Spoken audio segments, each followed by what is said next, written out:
L'histoire commence avec Salariman Mukoda qui a un regard de choc alors qu'il est transporté dans un monde fantastique avec 3 lycéens. Ils sont entourés par les mages qui ont lancé le sort et sont accueillis par une princesse. L'un des mages demande immédiatement à évaluer la puissance des héros qui l'ont invoqué. L'autre homme du groupe est un utilisateur d'épées sacrées, les 2 femmes ont de la glace, du vent, du tonnerre et de la magie sacrée à elles 2. La princesse les supplie de sauver leur royaume car les héros invoqués sont leur dernier espoir. Mukoda se tient à l'écart en analysant la situation, concluant qu'il s'agit d'une de ses affaires de transport. Le mage le remarque finalement et est surpris de voir qu'un autre héros a été invoqué. Il évalue son pouvoir et son épicerie en ligne, à son grand embarras. L'étudiant rit en se demandant s'il y a des magasins de proximité dans ce monde qu'il peut utiliser pour utiliser sa compétence. Les autres se joignent aux commentaires en disant que c'est une compétence inutile. Mukoda demande à vérifier les compétences de soutien qu'il pourrait avoir, mais il n'en a aucune. Les autres se voient offrir des rafraîchissements pendant qu'ils font connaissance avec leurs invocateurs. Le salariman est ignoré, il reste là à se demander pourquoi les 3 autres ont obtenu des capacités de triche. Le mage interrompt ses pensées en l'avertissant qu'il doit lui aussi avoir une audience avec le roi puisqu'il a été convoqué. Peu après, ils sont amenés devant le monarque qui les informe que le roi démon a constamment attaqué leur royaume. Pourtant, on dirait que le souverain n'a cessé d'attaquer le double cheeseburger, ce garçon mange bien. Le roi les supplie également de lui prêter main forte pour repousser la menace et rétablir la paix dans leur royaume. Mukoda ne prend pas part à cette conversation, il est donc agenouillé en arrière-plan et écoute les héros prêter allégeance au roi. Il finit par les interrompre et reconnaît qu'il n'est pas un héros et qu'il peut donc interférer dans leur travail. Dans cette optique, il supplie le souverain de le renvoyer car il aimerait vivre une vie simple. Son vœu est exaucé et il est renvoyé avec 20 pièces d'or pour commencer son voyage en solitaire. Il se demande si c'est une somme juste ou s'ils lui ont simplement donné un pot de vin. Alors qu'il se promène sur le marché, les gens se moquent de lui à cause de sa tenue vestimentaire. Il s'en aperçoit rapidement et change de vêtements avant de commencer à rassembler des informations sur son nouveau monde. Il fait quelques achats avant de trouver un endroit bon marché pour se loger. Il se détend dans sa chambre, heureux d'avoir décidé de ne pas devenir un héros. D'après ses observations, les membres de la famille royale sont tellement luxueux et méfiants qu'il pense qu'il serait préférable qu'il ne reste pas longtemps dans ce royaume. Il se souvient qu'il a été transporté alors il active son interface pour inspecter ses stats,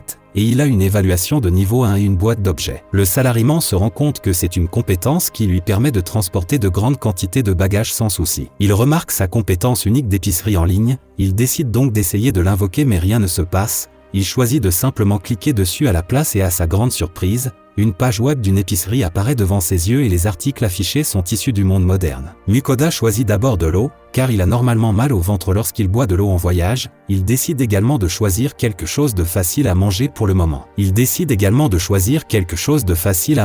L'instant. Lorsqu'il passe à la caisse, on lui demande de recharger un peu d'argent. Il insère de la monnaie dans la boîte indiquée et termine sa commande. Une boîte apparaît immédiatement devant lui avec sa nourriture. Il s'avère que sa compétence est surpuissante, et comme ce n'est pas une compétence de combat, les grandes puissances du monde ne comprendront pas à quel point elle est utile, donc ils n'auront pas d'yeux sur lui. Tant qu'il aura de l'argent, il n'aura pas à se soucier de la nourriture. De plus, le gars peut utiliser la compétence pour gagner de l'argent. C'est ce que j'appelle une compétence de tricheur. Si seulement Burger King savait que c'est son pouvoir. Sa principale priorité est de sortir du royaume. Le jour suivant, il demande autour de lui le meilleur moyen de sortir de l'Empire. Des enfants l'informent que la ville de Kiel est la colonie frontalière. Il le dirige donc vers une calèche qui l'Y conduira. Pendant le voyage, il fait la connaissance d'un marchand de savon qui est un autre passager. Il lui demande s'il a mis ses bagages dans la boîte à objets, mais le marchand lui répond qu'il n'a pas cette compétence rare car seule une personne sur 1000 la possède. Il l'interroge ensuite sur la capacité d'évaluation et le vieil homme l'informe que c'est une compétence dont tous les marchands rêvent. Cependant, l'évaluation est un attribut que seuls les héros invoqués d'un autre monde possèdent. Il la place au même niveau d'importance que les reliques anciennes. Seuls les dirigeants de royaumes et les guildes peuvent avoir accès à de tels individus. Mukoda décide de se fondre dans la masse et de ne laisser personne connaître sa véritable identité, mais il informe le marchand qu'il veut traverser la frontière pour se rendre dans le pays voisin. Le marchand lui dit discrètement que c'est une sage décision car le royaume est au bord de la destruction. Des rumeurs disent que la frontière va bientôt être fermée. Lorsqu'il arrive, il semble que ce que le vieil homme a dit soit vrai car aucun chariot ne se rend dans le royaume voisin. Il trouve cela étrange car l'atmosphère de la ville semble normale. Mukoda se rend dans un bar local où il est informé par des hommes qui l'ont arrêté le service pour que les gens ne puissent pas s'enfuir sinon la taille de l'armée diminuerait. Les hauts responsables essaient de mener des guerres partout. Ils ont également l'intention de faire leurs adieux à l'endroit bientôt et lui conseillent de faire de même. Il décide donc de se rendre dans une guilde d'aventuriers pour obtenir de l'aide. En entrant, il est intimidé par le fait qu'on le dévisage jusqu'à ce qu'il atteigne le réceptionniste de la guilde. Il demande une escorte vers le royaume voisin, et elle confirme que cela peut être arrangé mais que cela va lui coûter 8 pièces d'or. C'est cher, mais le voyage ne prendra que quelques jours, et la demande de mission d'escorte augmente depuis la fermeture de la frontière. Il accepte de payer la somme et heureusement pour lui, il y a un groupe d'aventuriers qui est disponible pour l'emmener. Elle appelle Werner, le chef du groupe qui se présente comme un aventurier de rang et Mukoda propose de lui fournir de la nourriture le long du trajet. Mukoda propose de fournir de la nourriture tout au long du voyage pour aider à subventionner les choses. Werner accepte, mais il veut d'abord confirmer l'arrangement avec les membres de son groupe. Cela fonctionne bien pour le salarié car il peut utiliser ses compétences pour acheter des ingrédients moins chers. Ils décident de se retrouver le lendemain matin pour commencer leur voyage. Après une bonne nuit de sommeil, ils se retrouvent à leur convenu et Werner lui présente les autres membres du groupe et leurs différents rôles. Une fois les formalités réglées, ils se mettent en route. Après quelques heures de route, Werner leur conseille de faire une pause à l'ombre d'un arbre. Mukoda décide de préparer quelque chose pour le groupe afin de refaire le plein d'énergie. Il fouille dans sa boîte à objets pour prendre son équipement et ils sont impressionnés qu'il possède une compétence aussi rare, mais il essaie de la minimiser. Ils admirent aussi son équipement, mais il en a acheté dans sa boutique en ligne car il était moins cher que son homologue de la fantasy. Il présente ensuite la nourriture préparée pour que tout le monde puisse l'apprécier, et il l'adore, faisant même l'éloge de sa soupe. Il est heureux de l'entendre car il cache le fait qu'il s'agit d'une soupe en boîte qu'il a achetée au magasin. Le groupe était sceptique lorsque leur chef leur a présenté le travail, mais ils sont heureux d'avoir accepté la mission car ils vont pouvoir manger comme des rois. Werner promet de ne pas s'immiscer dans ses affaires s'ils continuent à être nourris comme ça. Après avoir fini la nourriture, ils repartent. L'éclaireur Rita remarque du mouvement dans les arbres et fait signe au groupe de s'arrêter. Soudain, des papillons tueurs apparaissent et se précipitent vers eux. Le groupe se met rapidement en action et les extermine. Après cet échange, France la guérisseuse s'occupe des blessures subies pendant que Rita part en éclaireur. Elle revient pour rapporter qu'il y a un sanglier rouge agité devant. Werner décide qu'ils vont avancer car il n'y a pas besoin de faire un détour à cause du sanglier. Il ordonne à Ramon le mage de chasser la créature. Mukoda est intimidé par sa taille alors qu'il charge vers eux. Werner lui demande de se cacher derrière eux pendant que lui et l'épéiste Vincent l'attaquent. Il regarde avec admiration comment ils l'abattent. Il procède ensuite à l'égouttage du sanglier et le découpe en morceaux comestibles. Le chef l'avertit que la peau et les cornes de l'animal peuvent être vendus à un prix élevé. Quant à la viande,